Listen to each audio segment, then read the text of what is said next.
Good afternoon, Beyond the Green golf fans. You know,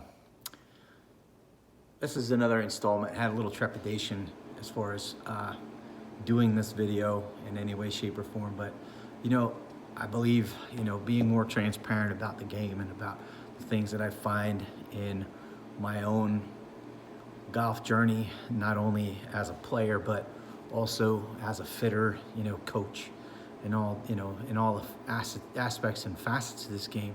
I think far too often, we get caught up in the nuts and bolts of everything. Does my equipment fit?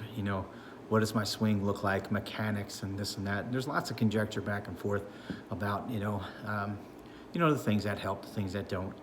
And the one thing that we call the mental game, it's always so important, right?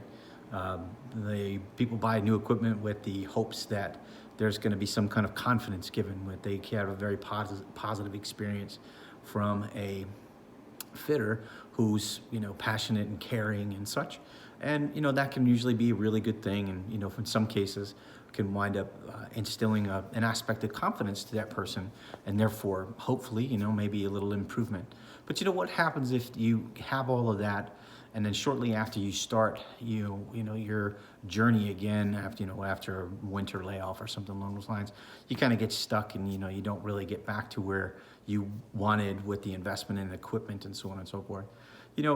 I think there's a part of this game that not everybody really talks a lot about, and that is the faith, right? You have to have faith in yourself. You have to have faith in the things that you're doing. Your body's going to make adjustments. It's going to work it out across the board with new equipment, old equipment that's foreign to you and such, so that you'll be able to hit the golf ball without too much of an issue, as long as you don't get in the way with new things and new different ways of setting yourself up, and just going to make more complication where it's completely and utterly not necessary. I believe across the board that there's a deeper subject that needs to be breached here, and that is, if you want to get better at this game, you really need to search more inside of your psyche, right? You can see that shot behind me. That's all fine and good, but what does it really mean if I can't do it over and over and over again, right? I sit a lot and I talk a lot and I think a lot about this game, and it's pretty straightforward. You got to be able to believe that you can play, and if you do, then that'll go to a certain level. Then at that point, you may not ever get any better than that. I believe, for most people, where you start and where you end up at about 3 years or so into the game, 2-3 years into the game, that'll pretty much be where you're going to be for a good long time, unless you have an epiphany. If not, you're just going to stay right exactly where you are, and that's what's going to happen. Can you be coached through this? Can you change a perspective? I believe that enlightenment, understanding how this works, understanding how your brain and how your consciousness and vibrations and all the positivity or negativity that you're bringing to the game each and every single day makes a difference with what you get out to what you put in. You put in negative vibes and negative energy, and you're going to get out negative shots and scores and feelings and everything else. So, this is the game inside the game. You have to manage yourself as well, and that comes from good pre-shot routines and things that are sort of automatic. If you have to get to the point where, eventually hitting the golf ball becomes an easy thing, you don't really have to think about it anymore. But that's the more important side of the whole conversation. Try to do something different with your game. Try to have faith where you didn't have before. Pick a more definitive target and don't let anything get in the way. Take less time, not more, hitting a golf ball. Make it more instinctual. And whatever happens, happens. You may hit it great, you may not. And if it doesn't, does it mean you give up? I sure hope not.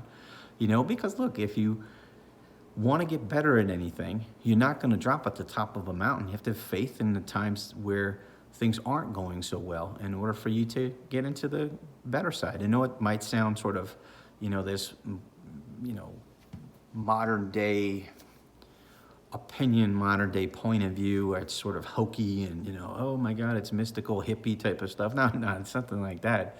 But there is an aspect of any of that sort of philosophy, whether a religious person or a spiritual person, whatever the story is, of being able to embrace your spirit for what it is, and whether you're going to be, a level of a Tiger Woods or, any guy that's at an average meaning he shoots 130.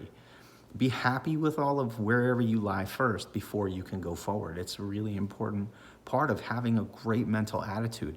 I've been playing golf for a long time now, and what's funny is a lot of people ask me, especially when they come into the shop, oh, you must hate when you play with players that are not, at the same level that you are. And I say, actually, contrary to that.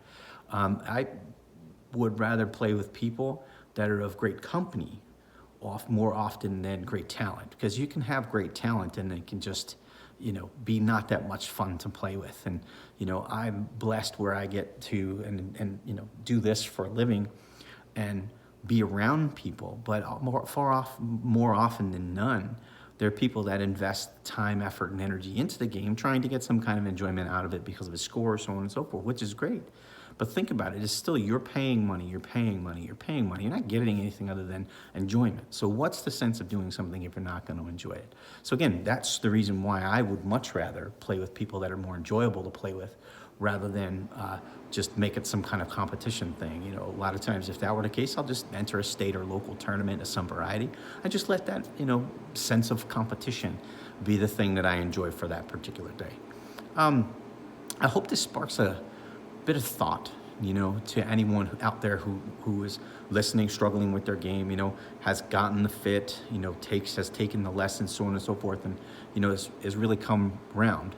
This is a deep conversation. I think this might be something that, depending on the feedback that I get from people, we may do as a live type of a first, live event type of thing off of the web, so we can get a larger group of folks to join in and to have a conversation, to talk about it, and ways to be able to do it, and ways to be able to implement it into your game. So look, post, comment, ask questions. It's a great way to start the conversation. If we do something live, or even you post here, it becomes more confident, where you don't feel like you're the only one that gets frustrated and feels like you're stuck from time to time. Because, it's a frustrating game. And if you want to get better at it, sometimes you'll get a little worse before you get better. And that's just normal. It's normal. It's not anything that's the worst thing in the world. But being able to comb through the things that matter, a proper mentality will be one of the bigger things that will contribute to better play first, above and beyond having the most perfect equipment or something along those lines. And I always, how can I say that, especially when I'm a fitter and such?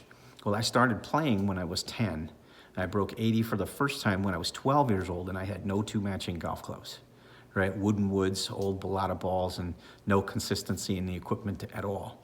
So then I was able to mentally take that piece of having the perfect equipment for me and put it to the side, and then know that it was just me that was playing better. And all I wanted to do was just beat my friends. I don't know if I've said that before in any one of the other videos, but I've said it so many times that, I hear myself having these conversations consistently.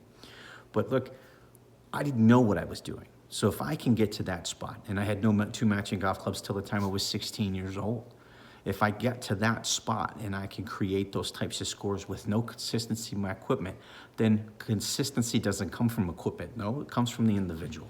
And I didn't even know what I was doing in any way. I just knew I just wanted to beat my friends. So I did a pretty good job of that, and then, lots of other things happened afterwards, but I didn't really get that much better for about a good 20 to 25 years, and then I discovered another level. So if you want to discover that other level, talking about it first, recognition of where you are and where you need to go is a huge part of it. So please, comment. Look forward to that. Like I said, depending on the feedback, we'll do that live event, and we can have more of an open discussion for this. Well, thank you so much for listening. I appreciate it. I hope you have a wonderful day, and we'll see you again really soon with another video. Take care.